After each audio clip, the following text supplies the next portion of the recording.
భారత రాష్ట్ర సమితి రజతోత్సవ సభ ఎల్కతుర్తిలో జరిగిన తీరు, హాజరైన ప్రజానికం, వచ్చిన సభికుల్లో ఉన్న ఉత్సాహం,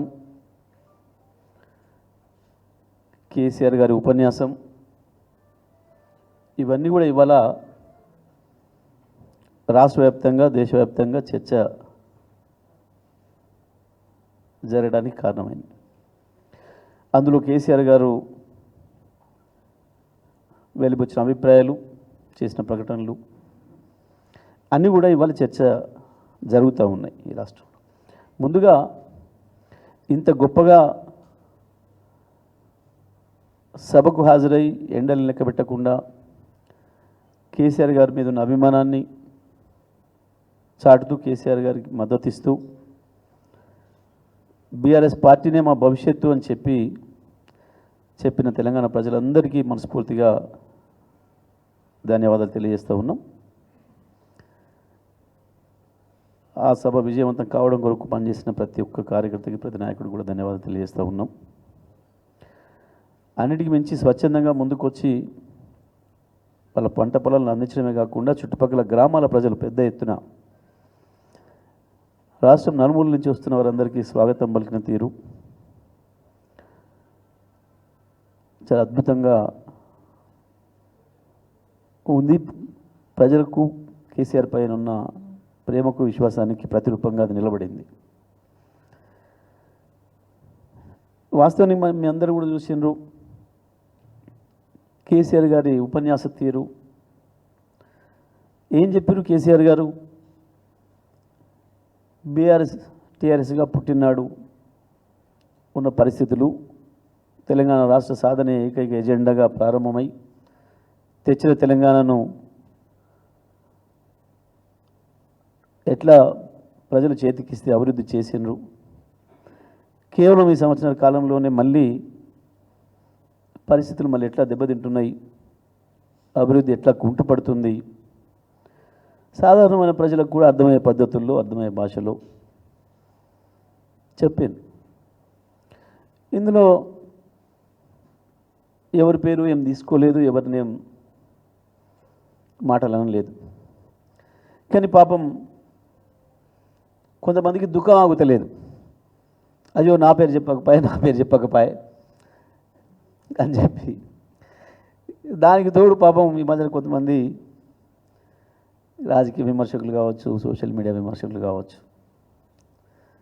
వాళ్ళకి ఏదో కొంచెం సూటిపోటి మాటలు అంటున్నట్టున్నారు.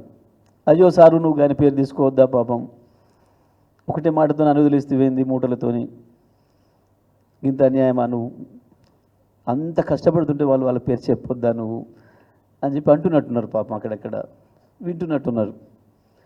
ఇంట్లో కూడా అన్నరే, అయ్యో ఏంది నీ పేరే తీసుకోలేదు, నువ్వు పొద్దున్న లేస్తే కేసీఆర్ పేరే తలుస్తున్నావు, 16 నెలలు 17 నెలలుగా ముఖ్యమంత్రి కాకముందు తలిసినావు, ముఖ్యమంత్రి అయిపోయాక కూడా కేసీఆర్ పేరు తలవని రోజు లేదు. నువ్వు సరే ఎట్ట తెలుసుకున్నావో, లాగు వీక్తానన్నావో, వంగి వీక్తానన్నావో, కనుగుళ్ళు వీక్తానన్నావో, పేగులు వీక్తానన్నావో, ఏదో పద్ధతులు అయితే తలుసుకుంటున్నావు రోజు.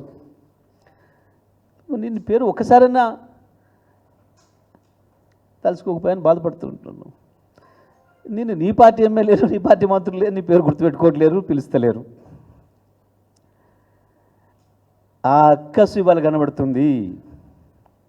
ఇవాళ మీ మాటలలో ఇక అక్కసు కనబడుతుంది.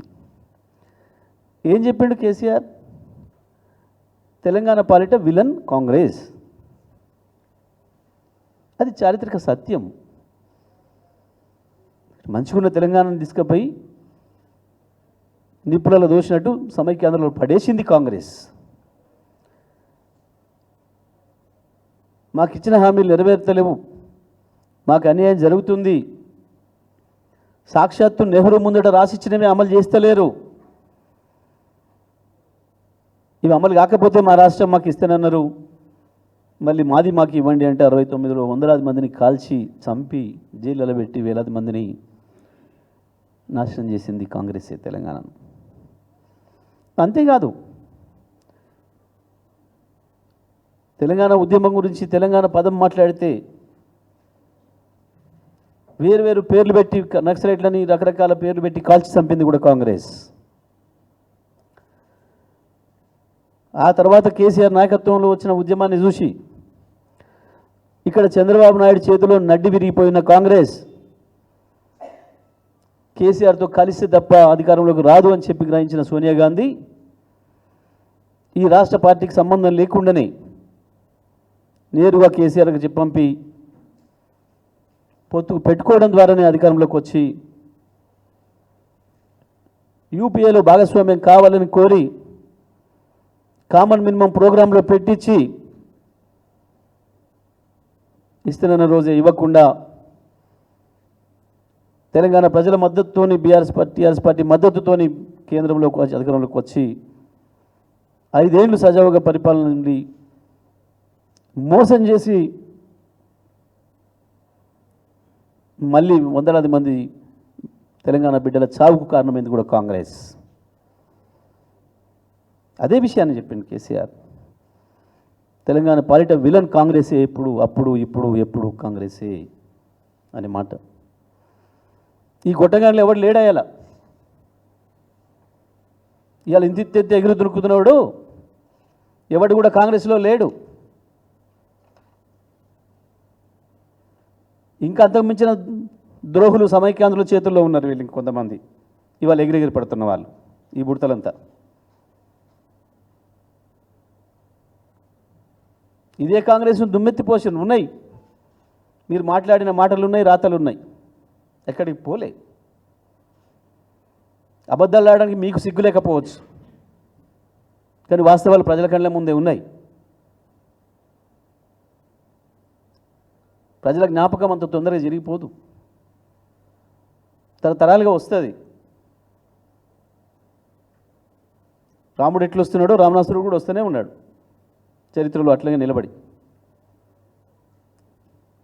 హీరోగానే ఉంటాడు, విలన్గానే ఉంటాడు. మన పేరు ఉంది కదా అని అందరం గొప్ప అనుకోవద్దు. నీ పేరు విలన్గానే చెక్కబడుతుంది అని చెప్పి సోయి ఉండాలి.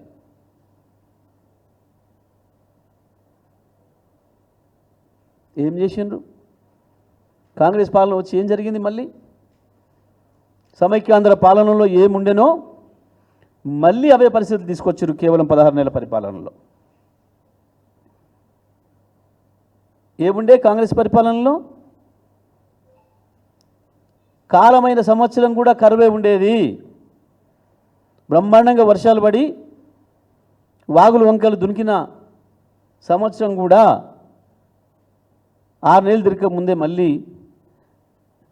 నీళ్ళని ఆంధ్రార్పణం, తెలంగాణ బతుకు కరువు. మంచినీళ్ళకు బిందెలు పట్టుకొని రోడ్ల మీద తిరగాలి. సాగునీళ్ళ సంగతి సరి.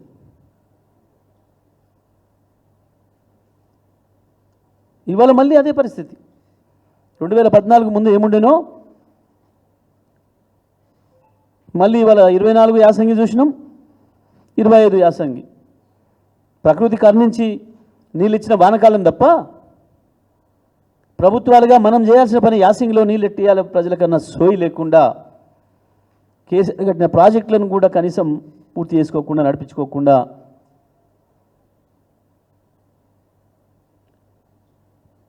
పాలన పైన సోయి లేక సంపాదన కమిషన్ల మీద సోయి తప్ప కరెంట్ ఇట్లా ఇవ్వాలి నీళ్ళు ఇట్లా ఇవ్వాలనే సోయి లేక ఉన్న వసతులను కూడా ప్రజలకు అందించలేక కేసీఆర్ ఇచ్చిన వాటిని కూడా అందించలేక లేదా ఆడ ఖర్చు పెడితే కమిషన్ రాదు కాబట్టి కమిషన్ల కక్కుర్తికి ఉన్న డబ్బంతా తీసుకుపోయి ప్రజలకు ఇవ్వాల్సిన పథకాలు ఇవ్వకుండా నాశనం చేస్తూ ఉన్నారు. కరెంటు పాతకతే, సాగునీళ్ళు పాతకతే, మంచినీళ్ళు పాతకతే. ప్రభుత్వ ఆసుపత్రులు ఇంకా అధ్వానమైనాయి. అప్పటికంటే ప్రభుత్వ ఆసుపత్రులు కార్పొరేట్ స్థాయి హాస్పిటల్ని దాటి అద్భుతంగా మెయింటైన్ చేసినాం. ఇది అదని కాదు, అది సిద్దిపేట హాస్పిటల్, అది సూర్యాపేట హాస్పిటల్, అది ఖమ్మమా, అది మహబూబ్ నగరా, అది ఆదిలాబాదా, అది ఇంకో చోటన ఇక్కడికి పోయినా అద్భుతంగా ఉండే ప్రభుత్వ ఆసుపత్రుల నిర్వహణ. ఇవాళ అడుగు పెడదామంటే కంపు కొడుతుంది. నేననేది కాదు కదా, ప్రజలు కదా, అందులో పోయే ప్రజల సంఖ్యను బట్టి తెలుస్తుంది కదా.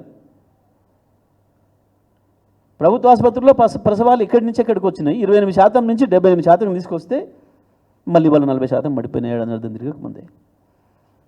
అంతమంది ప్రజలు ప్రైవేట్ దవాఖానలో పోయి మళ్ళీ అప్పుల పాలవుతున్నారు. ప్రభుత్వ స్కూళ్ళ నిర్వహణ 1000 స్కూళ్ళు ప్రారంభించి బ్రహ్మాండంగా నడిపిస్తే ఒక్క పిల్లవాడికి జ్వరం కూడా రాకుండా గురుకుల పాఠశాలలు ఒక్క ఏడాదిలో 90 మంది పిల్లల్ని చంపి దుర్మార్గంగా మిమ్మల్ని నమ్మి, మీ ప్రభుత్వాన్ని నమ్మి, మా బిడ్డలాడ రక్షణ ఉంటుంది మంచిగుంటారు అని చెప్పి మేము కూలనాలో చేసుకొని బతుకుతున్నాం, మా పిల్లలైనా అక్కడ మంచుకుంటారు అని చెప్పి అక్కడ పెట్టేస్తే 90 మంది పిల్లల్ని చంపిన దుర్మార్గం మీ ప్రభుత్వానికి.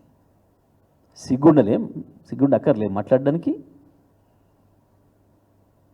ఏ అక్షరం అబద్ధం చెప్పిండు కేసీఆర్? ఏ అక్షరం తప్పు మాట్లాడిండు? ఏడ కాని మాట మాట్లాడిండు, ఏడా అసత్యమైన ఆరోపణ చేసిండు. అక్కసు మీది. సభ సక్సెస్ అయిందని, ప్రజలు కేసీఆర్ వెంట వెళ్ళిపోతున్న సంగతి ప్రపంచానికి తెలిసిందని, కేసీఆర్ నువ్వే రావాలని ప్రజలు అడుగుతున్నారనే సంగతి ప్రపంచానికి తెలిసిందని మరోసారి మీ పునాది కదిలిపోయిందన్న అక్కసు మీది. కేసీఆర్కి ఏం అక్కసు? ఇంకేముంటుంది కేసీఆర్కి అక్కసు? ప్రతిపక్షంగా బ్రహ్మాండం కొట్లాడుతున్నాం. ప్రజలు మాకు ఏ పాత్ర ఇచ్చిండ్రో ఆ పాత్రను 100కు 100% ప్రజల నమ్మకాన్ని నిలుపుకునే విధంగా చేసుకుంటూ వస్తున్నాం. తెలంగాణ ఉద్యమం ప్రారంభించిన నాడు మీ వెంట నడుస్తాం, కొట్లాడండి అని ప్రజలు బలం ఇచ్చిర్రు, ధైర్యం ఇచ్చిండ్రు. చివరికి తన ప్రాణాన్ని అడ్డంగా పెట్టి తెలంగాణ తెచ్చిండు. తెచ్చిన తెలంగాణ మీరైతేనే బాగు చేయగలుగుతారు అని చేతికిస్తే ఈ ప్రపంచమే ఆశ్చర్యపోయేలాగా ఒక అద్భుతమైన పరిపాలన ఇచ్చి అన్ని రంగాలను దేశంలో నెంబర్ 1 తీసుకొచ్చి, ఏది అబద్ధం? రాదన్న కరెంటును పోదన్న స్థితికి తీసుకొచ్చినమాట అబద్ధమా? తెచ్చిన కరెంటును మళ్ళీ వాళ్ళు ఆగం చేసి ఎప్పుడు వస్తుందో ఎప్పుడు పోతుందో తెలియని స్థితికి మీరు తీసుకొచ్చింది అబద్ధమా?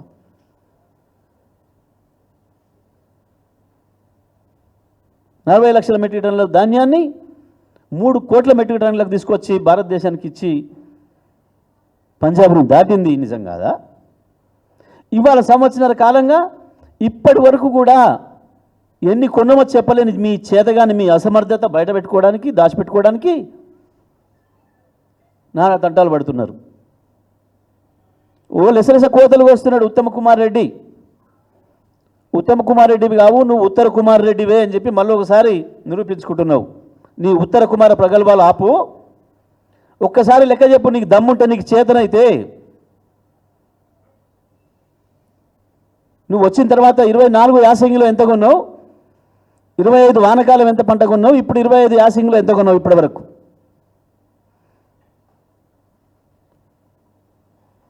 నిన్న సిగ్గు లేకుండా మాట్లాడుతున్నారు నల్గొండల.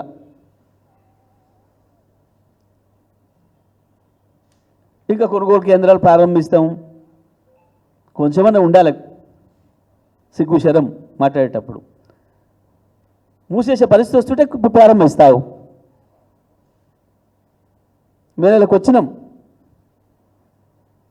ఎన్ని కొన్నవో ఇప్పటికి ఒక్కరోజు చెప్పినమా? నీకు దమ్ముందా? ఓ పనికిమాల లెక్క మేము ఆనాడు వండించిన లెక్క ఇవాళ చెప్పుకుంటే 1,53,00,000 వచ్చింది, 127 లక్షలు వచ్చింది. యాడికెళ్ళి ఇచ్చినావు లెక్క చెప్పు బిడ్డ. ఇప్పటి వరకు ఒక్క రివ్యూ, ఒక్క ముఖ్యమంత్రి కానీ ఒక మంత్రి కానీ వ్యవసాయ రంగం మీద సోయిందా ఎప్పుడైనా? రాష్ట్రంలో కానీ జిల్లాలలో కానీ ఒక్క రివ్యూ చూపిస్తారా?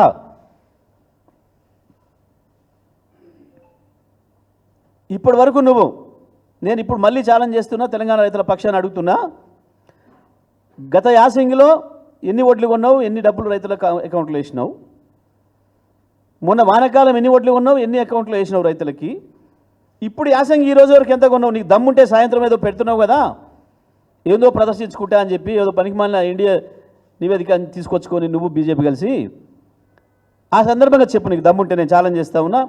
దయచేసి మీడియా మిత్రులకు కూడా విజ్ఞప్తి చేస్తున్నా, ఆయన పెట్టే పత్రికా విలేకరుల సమావేశంలో ఎవరైనా ఒక్కరు అడగండి ధైర్యం చేసి, ఈ రోజు వరకు ఎంత ధాన్యం కొన్నాడు, దమ్ముంటే లెక్క చెప్పమండి. నిజంగా రండ కాకపోతే బోనస్ ఎంత ఇచ్చిండు ఇప్పటివరకు ఈ ప్రభుత్వం వచ్చిన దగ్గర నుంచి రైతాంగానికి, ఎన్ని ఒడ్లు ఈ ప్రభుత్వం కొన్నది, ఎంత బోనస్ ఇచ్చింది లెక్క చెప్పాలి సాయంత్రం వరకు. మీరు మునగానులు అయితే మొత్తం రైతుల దగ్గర ధాన్యం ఎంత సేకరించిండ్రు, దానికి ఎన్ని డబ్బులు వేసిండ్రు, ఇప్పటివరకు బోనస్ మొత్తం ఎంత ఇచ్చిండ్రు, ఎన్ని ఒడ్లు కొని చెప్పాలి. నేను చెప్పకపోతే మీరు రండలే అనంట, సాయంత్రం వరకు ప్రకటన చేయకపోతే మీరు రండలే, చెప్పి తీరాలి. గవి మాట్లాడు, కేసీఆర్ మీద ఏడుపు కాదు. ఏడాది అర్థం అవుతుంది, ఒక్క ఫలితం ఇవ్వలేకపోయినావు. నీ చేదగంతనాన్ని, మీ రండతనాన్ని బయట పెట్టుకోవడానికి ఇంకా కేసీఆర్ మీద ఏడుస్తున్నారు. దేనికి ఏడుస్తున్నావు? దేనికి అక్కసు కేసీఆర్కు? ఒక మాట కూడా అనలే కదా మిమ్మల్ని. అక్కసు ఉంటే తెల్లారు అనేటోడు. ఏడాది అర్థం టైం ఇచ్చి రాసి ఉంటలారా మీకు అని చెప్పిండు. ఏమన్నాడు? ఆ పదం కూడా అనలే, గౌరవంగానే అన్నాడు. నేనంటున్నా ఇప్పుడు ఆ పదం. కానీ ఎవడైనా కాస్త విజ్ఞతనుడు 6 నెలల సమయం ఇస్తాడు నిజమే, కానీ మీరు శుంఠలు కాబట్టి ఏడాది ఇచ్చిండు కేసీఆర్. ఆయన స్థాయి అటువంటిది కాబట్టి ఏడాది అర్థం ఇచ్చిండు టైం మీకు. ఈయన ఏందో చాలా విచిత్రమైన ఏడుపు ఏడుస్తున్నాడు. ఏడాది అర్థం బట్టి దినం సర్దుకోవడానికి, లంక బిందులని తోముకోవడానికి, లంక బిందులు అనుకొని వచ్చిన దొరకలేదు కానీ వెతుక్కున్నా, ఏ పంచలు ఏందో చేస్తా. ఏడిది చేసేది నువ్వు అయ్యిపోయింది, తేలిపోయింది నీ చక్కదనం. పువ్వు పుట్టగానే పరిమళిస్తుంది. ప్రజలు వేరే భాషలో మాట్లాడుతున్నారు, నీకు సరిపోయే భాష ఉంది నాకాడ, కానీ బాగుండదు. మా సార్ అప్పుడప్పుడు వద్దంటుంటాడు, భాష మారనీయకు, ఇట్లనే ఉంటుంది మన భాష తిరిగినని చెప్పి. ఏడాది అర్థమైనాక కూడా ఫలితం కనబడకపోతే ఏమంటారు ప్రజలు?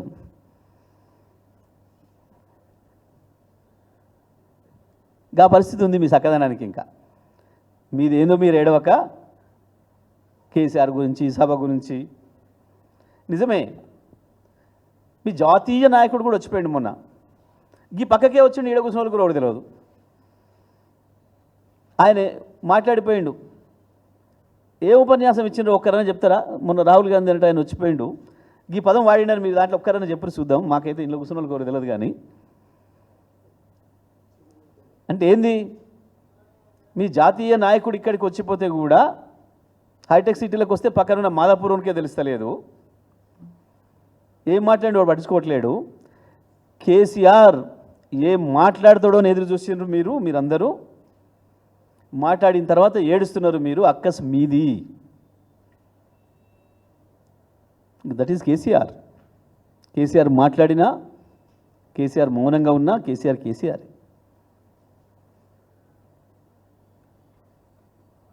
పిల్లల్ని పంపినా అంటున్నాడు ఆయన. అవును, ఏ ఆటలైనా అవతల టీం బలహీనంగా ఉందంటే జూనియర్లనే పంపుతారు. క్రికెట్ ఆడుతారు, చూస్తున్నాం కదా మనం. ఇప్పుడు కూడా ఐపీఎల్ చూస్తారు కదా రోజు. అవతల టీం జర పనికిమాల టీం ఉంది అన్నప్పుడు మన దాంట్లో ఉన్న కూడా గట్టిని పక్కన పెట్టి మామూలుని పంపుతారు, కొత్తని ప్రయోగం చేయడానికి పంపుతారు. కేసీఆర్ కూడా గట్టినే పంపిండు మామూలు. మీరు సరిపోతారు పోరి, నేనెందుకని పిల్లలే పంపిండు. పిల్లలే పీకలేకపోతున్నారు, పిల్లలే ఎదుర్కోలేకపోతున్నారు. సవాలు పిల్లలు ఉంటేనే మీకు తట్టుకుంటలేరు. కేసీఆర్ కావాలన్నా మరి మీకు? ఇంకా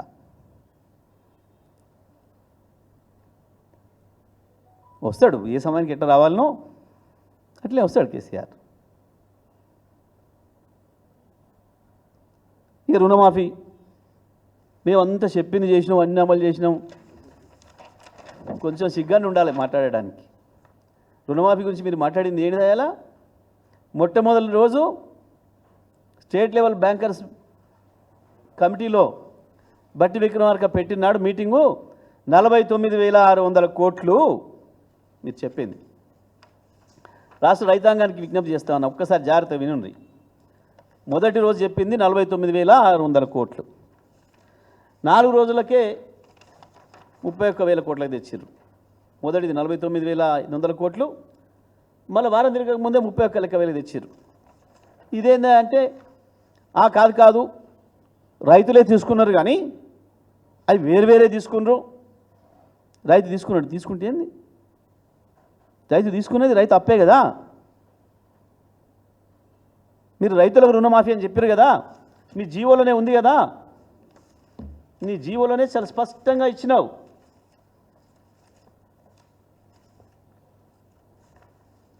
రెండు లక్షల వరకు ప్రతి రైతుకు. తెలంగాణలో భూమి కలిగి ఉన్న ప్రతి రైతుకు 2 లక్షల రూపాయల వరకు రుణమాఫీ జీవోలో ఇచ్చింది. తెలంగాణలో 2 లక్షల వరకు భూమి కలిగి ఉన్న ప్రతి రైతుకు 2 లక్షల వరకు రుణమాఫీ. దీని ప్రకారమే 49,500 కోట్లు వచ్చింది. జీవో మీరిచ్చింది 15/7/24 మీరిచ్చిన జీవోనే. రైతు ఏదో పేరు మీద తీసుకుంటు, బంగారం పెట్టే తీసుకోవచ్చు, కాగితాలు సరిగా ఉండకపోవచ్చు. ఎందుకంటే మీ గొప్ప రెవెన్యూ వ్యవస్థ అట్లా ఏడ్చింది కాబట్టి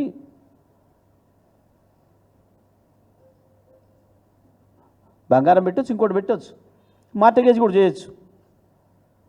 అది లెక్కకు రాదట. తీసేసినావు. పోనీ 31,000 కోట్లు నువ్వే చెప్పినావు. ఇంతకుముందు 31,000 చెప్పినావు నువ్వే. క్యాబినెట్ లెక్క తేల్చిన అప్పులు 31,000 కోట్లు అని చెప్పినావు. ఓకే, ఆ తర్వాత ఏం చేసినావు? మళ్ళీ బడ్జెట్ కాడికి వచ్చేవరకే 26,000 కోట్లు చేసినావు. బడ్జెట్లో 26,000 కోట్ల కేటాయింపు. ఓకే, నీ లెక్కే. ఇవాళ ఏం మాట్లాడుతున్నావు? 3 విడుదలలో నువ్వు విడుదల చేసినా అని చెప్పిన డబ్బు 17,933 కోట్లు నువ్వు చెప్పింది. కానీ ఇవాళ ఏం మాట్లాడుతున్నారు? 21,000 కోట్లు అప్పుడే మాఫీ చేసినాం. చివరికి ఏం చెప్పాను మొన్న? మొత్తం రుణమాఫీ అయిపోయింది. ఎవడు చూసినా మొత్తం రుణమాఫీ అయిపోయిందని మాట్లాడుతున్నాడు. సిగ్గు మీకుండాలి. సిగ్గు తప్పిన మాటలు మాట్లాడుతుంది మీరు, లజ్జ తప్పిన మాటలు మాట్లాడుతుంది మీరు. ఇన్ని అబద్ధాలు, ఇన్ని మాట మార్చిన ఏదో ఎవడు లేడు ప్రపంచంలో, మీరు తప్ప. ఒకే సంవత్సరంలో గిన్ని అబద్ధాలు. దీనికి ఎంతమంది దేవుళ్ళ మీద ఒట్లు, ఎంతమంది దేవుళ్ళ మీద ఒట్లు పెట్టారు దీనికి, ఈ మాత్రం గొప్ప పనికి? దానికి కేసీఆర్ గిది అడిగితే అక్కసాలి నాడు అడిగిండు రైతుల్ని, అయిందా మీకు చెప్పినట్టు చేసిండ్రా లేదా చేయని వాళ్ళు చేయలేపమన్నాడు. అందులో అక్కసేముంది?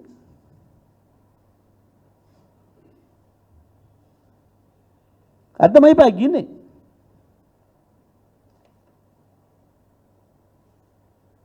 మీ అబద్ధాల పరిపాలన ఇక్కడ అర్థమైపోయింది కదా. ఎక్కడ పడితే వాడు, ఎవడు పడితే వాడు లాగులు దడుపుకొని సభను చూసిన తర్వాత మీకు పిచ్చిలేసి మీరు మెంటలీ మాట్లాడుతున్నారు. కేసీఆర్ మంచి నింపాదిగా నిబ్బరంగా ప్రజలకు ఏం చెప్పాలనో, ఆ సందర్భం ఎటువంటిదో దానికి తగ్గట్టుగా హుందాగా చెప్పండి. మా బాధ్యత ప్రజల తరఫున అడగటం, ప్రజల తరఫున కొట్లాడటం మా బాధ్యత. ప్రతిపక్షంగా 100% మా బాధ్యత నిర్వర్తించాలి. చెప్పింది ఒకటి అమలు చేయకపోగా కొత్త సమస్యలు తెచ్చి ఈ పేరు చెప్పి ఆ పేరు చెప్పి ఉన్న ఇండుగుల కొట్టి ప్రజల భూములు లాక్కొని చివరికి యూనివర్సిటీల భూములు కూడా అమ్ముకోదొబ్బుతాం.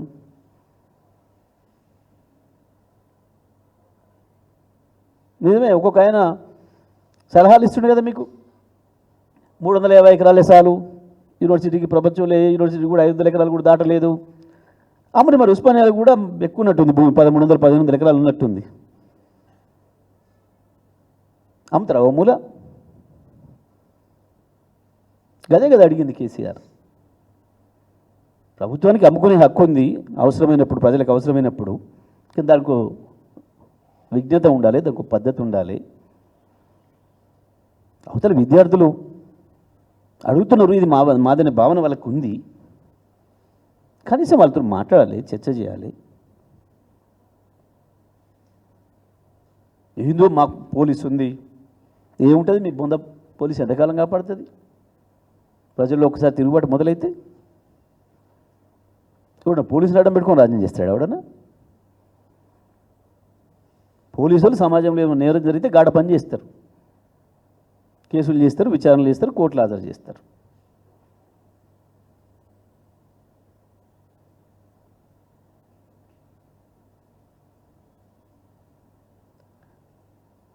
మేము ఎందుకు పేసినాం, ఊడవికినాం, మానండి. ఇప్పుడు కూడా ఏడుపు మానండి. ఇప్పటికైనా కేసీఆర్ మీద ఏడుపు మాని, కేసీఆర్ మీద మాట్లాడడం మాని, బుద్ధి తెచ్చుకొని ఏదైనా కొద్దిగా పనికొచ్చే పని ఉంటే చేయండి. లేకపోతే తప్పైంది, మాకు తెలియక మాట ఇచ్చినాం అని తెలంగాణ ప్రజలకు కాలు పట్టుకోండి, చెంపలేసుకొని. తెలియకనే ఇచ్చినాం హామీలు, లంక మీదలు ఉన్నాయనుకున్నాం, తెలియక. ఆ మాట మాట్లాడడానికే సిగ్గుండాలి కొంచెమన్నా. వేరే దేశాలు అనేది ఉరి తీస్తారు ఇటువంటి మాటలు మాట్లాడితే. రాష్ట్ర ప్రభుత్వం యొక్క బడ్జెట్ ఎంతో తెలియకుండా ఏ పార్టీ కూడా హామీలు ఇవ్వకూడదు. రాష్ట్ర ప్రభుత్వం యొక్క ఆదాయ వ్యయాలు తెలియకుండా కేంద్రంలో పరిపాలన చేయాలనుకుంటే కేంద్ర ప్రభుత్వం యొక్క ఆదాయం వ్యయం తెలియకుండా ఏ పార్టీ కూడా మేనిఫెస్టోలు ఇవ్వకూడదు. కేసీఆర్ తెలియకనే చెప్పలే అట్లా. మీరు ఇంత పోజులు కొడితే 2014లోనే లక్షలోపు రుణమాఫీ అంటేనే 17,500 కోట్లు లెక్క మాకు వచ్చింది. 17,500 కోట్లు చేసినాం, విడతల వరకు చేసినాం మేము. 2014లోనే లక్షలోపు రుణము 17,500 కోట్లు ఉంటే ఈ రాష్ట్ర ప్రజలకి, అవ్వాలనే 26 లక్షల మంది రైతులుంటే లక్షలోపు ఉన్నోళ్ళు, 2 లక్షల లోపు రుణం ఎంత పెరగాలి? 2 పైన పెరగాలి. మామూలు లెక్కేసుకున్నా, సాధారణమైన లెక్కేసుకున్నా ఈ లెక్క చాలు. ఊళ్ళలో ఏమంటాం మనం దీన్ని? ఎంపీ గారు, ఊళ్ళలో ఏ లెక్క అంటారు దీన్ని? గొల్ల లెక్క. ఊళ్ళలో గా లెక్క అనుకుంటే కూడా 1,00,000 2 లక్షలు సరే 34,000 కోట్ల కదా దాటి. పైగా ఈయన ఉరుకురి తెచ్చుకోపోయి అర్జెంట్ తెచ్చుకోండి, మళ్ళీ నేను ఎల్లుండి వస్తున్నా అంటే ఇంకెక్కువ మంది పోయింది ఆశపడి. దాంతోనే 49,000 కోట్లు అయింది. 49,000 కోట్లు దాంతోనే అయింది. కేసీఆర్ వచ్చిన తర్వాత ఈ 10 ఏళ్లలో వ్యవసాయం మీద తీసుకున్న అనేక చర్యలతోని ప్రాజెక్టులు పూర్తి చేసి నీళ్ళు ఇస్తే, మహబూబ్నగర్, నల్గొండ జిల్లాలను కూడా సస్యశ్యామలం చేస్తే, మొత్తం కరీంనగర్లో కాళేశ్వరం నుంచి మొదలుపెట్టి మా సూర్యాపేట చివరి దాకా నీళ్ళు ఇస్తే బ్రహ్మాండంగా సాగు పెరిగింది. రైతాంగం ఇంకా ఎక్కువ మంది కూడా లోన్లు తెచ్చుకున్నారు. 49,500 అనేది కరెక్ట్ లెక్క.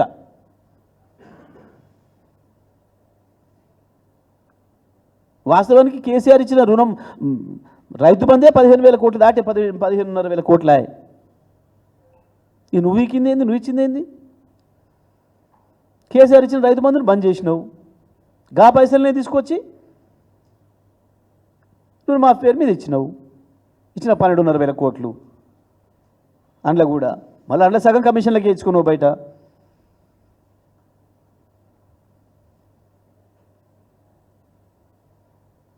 ఎందుకు కాళేశ్వరం ప్రారంభం చేస్తలేరు? కేవలం కరెంటు బిల్లులకు భయపడి. కాళేశ్వరం లిఫ్ట్ లాంచ్ చేస్తే కరెంటు కొనాలి, కరెంటు కొంటే కమిషన్ రావు. పైసలు లేవు అనే ఏడుపు లంగా ఏడుపు. పైసలు ఎందుకు లేవు? 2.5 లక్షల కోట్ల ఆదాయం వచ్చింది, 1,50,000 కోట్ల అప్పు చేసినావు. 4 లక్షల కోట్లు వచ్చింది నీ చేతికి, ఏం చేసినావు? కేవలం అప్పు కట్టింది, పాత అప్పులకు బకాయిలకు కట్టింది 60,000 కోట్లు. ఏం చేసినావు మిగతా డబ్బులు?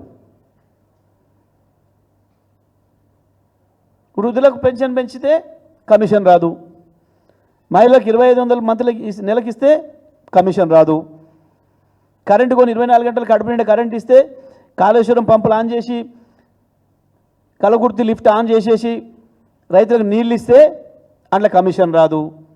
కాబట్టి ఇక్కడ ఇయ్యం. ఉద్యోగస్తుల జీతాలు ఇస్తే డిఎల్ ఇస్తే కమిషన్లు రావు, కాబట్టి అక్కడ ఇయ్యం. అక్కడ ప్రజలకు అక్కడ పైసలు లేవు అని దొంగేడి పేడిస్తాం, కానీ కమిషన్లు ఇచ్చేటోళ్ళకి మాత్రం బ్రహ్మాండంగా పైసలు ఇస్తాం కాంట్రాక్టర్లకి. ఇగో ఇది ఈ ప్రభుత్వం చేస్తున్న నిర్వాహకం. ఇది అడిగినందుకు మీకు అక్కసు వస్తుంది. ఇది తప్ప ఇంట్లో వేరే ఏం లేదు. అవును నిజమే, మాట్లాడితే 1,00,00,000 కోట్లు తిన్నారు, 10 ఏళ్ళలో తిన్నారు. ఆఫ్టర్ ఆల్ మేము ఏలింది ఒక చిన్న ప్రాంతం భారతదేశంలో, ఒక 10 ఏళ్ళు. మరి ఈ దేశాన్ని 50 ఏళ్ళు వెళ్తే మీరు ఎన్ని లక్షల కోట్లు తిన్నట్టురా? ఎన్ని లక్షల కోట్లు తింటున్నట్టు? 8 లక్షల కోట్లు తిన్నట్టు మీరు ఈ దేశాన్ని 50 ఏళ్ళు పరిపాలించారు. ఈ దేశంలో ఉన్న అన్ని రాష్ట్రాలను మీరే పరిపాలించారు చాలా సంవత్సరాలు. ఒకడొకడు మరి మీరు ఎన్ని లక్షల కోట్లు తిన్నారు? దాందేనా మరి మొన్న ఈడీ నోటీసులు ఇచ్చింది మీ సోనియమ్మకి మీ రాహుల్కి? మేము అనకనా? మాకు రాకనా లెక్కలు? మీలాగా సోయి లేకుండా మాట్లాడం మేము. పరిపాలన చేతికి ఇస్తే చేతగాక ఎవడో ఇంట చేతగాను పోయి బయట ఇంటికి పోయి ఇంటి మీద రాళ్ళేసుకున్నట్టు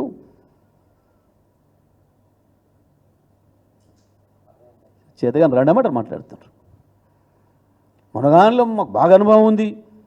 అప్పుడే అడిగినరు, అరే గిన్ని చెప్తారేందా మీరు, భారతదేశం బడ్జెట్ మొత్తం తెచ్చి మీ రాష్ట్రానికి ఇచ్చినా సరిపోదు, గిన్ని హామీలు ఎట్లు ఇస్తున్నారు 420 అంటే చాలా గొప్పగా చెప్పిండు ఇంత పెద్దగా ఆర్థిక మంత్రి. ఓయ్ కేసీఆర్కి తెలివి లేదు, కేసీఆర్కి అనుభవం లేదు, 10 ఏళ్ళే కదా ఆయన, ఇప్పుడు మొన్ననే కదా వచ్చింది.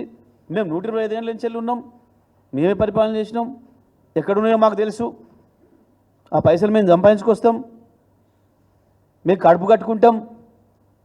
కడుపు కట్టుకున్నారు, ఇంత పెద్దగా ఏనుగొంతులు చేసినట్టు చేసుకొని తినుకుంటా ఒకడొకడు. రాష్ట్ర ప్రభుత్వానికి రావాల్సిన ఆదాయాన్ని 15,000 కోట్లు మీరు తిని దొంగలాగా పందికొక్కులాగా బొక్కి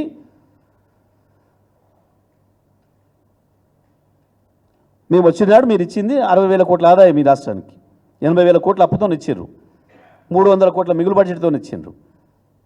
కేసీఆర్ వచ్చిన తర్వాత ఈ రాష్ట్ర ఆదాయం 2.5 లక్షల కోట్లకు పెంచిండు. కేసీఆర్ తింటే పెరుగుద్దా తగ్గుద్దా? మీరు దొంగలు తిన్నారు అని సాక్ష్యం వచ్చింది. ఏంది? కేసీఆర్ సంవత్సరానికి ఇచ్చిపోయిన ఆదాయాన్ని 15,000 కోట్లు మీరు తగ్గించారు. ఇప్పుడు యాడిపోతుంది? అది మీ జేబులలో నింపుకున్నారు. రాష్ట్ర ప్రభుత్వానికి రావాల్సిన ఆదాయాన్ని ఇసుక రూపంలో రాష్ట్ర ప్రభుత్వం రావాల్సిన ఆదాయం రానియకుండా ఇసుక మాఫియాలాగా తయారై ఇసుకలో వచ్చే ఆదాయం తగ్గించిండ్రు. ఎక్సైజ్ నుంచి రావాల్సిన ఆదాయం జీరో దందాలు మొదలుపెట్టి మీ దొంగలు ఆడ తగ్గించారు, మీరు తింటున్నారు. దాంతో 15,000 కోట్ల రెవెన్యూ రాష్ట్ర ప్రజలకు రావాల్సింది న్యాయంగా మీరు తిన్నారు. దొంగలు మీరు, ఈ రాష్ట్ర ఖజానా రావాల్సిన పైసలు బొక్కుతున్నది మీరు. వాస్తవాలు ఈ రకంగా పెట్టుకొని ఇవన్నీ చూసిండ్రు, ఇవన్నీ అర్థమైనాయి కాబట్టే ప్రజలకి అగో నిన్న ఎలకతుర్తికి కదిలిండ్రు లక్షలాదిగా. కేసీఆర్ అడిగిన ప్రతి మాటకు సమాధానం చెప్పి కింద నుంచి స్పందన చూపించారు.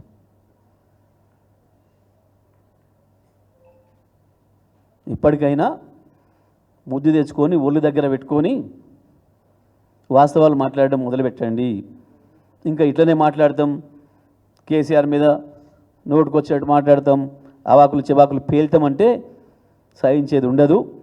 తెలంగాణ ప్రజలు సహించరు మొట్టమొదలు. ఇప్పటికైనా కాంగ్రెస్ కళ్ళు తెరిస్తే మంచిది అని చెప్పి ఇటువంటి చెత్త మాటలు మాట్లాడడం బంద్ చేయాలని చెప్పి నేను హెచ్చరిస్తా ఉన్నాను.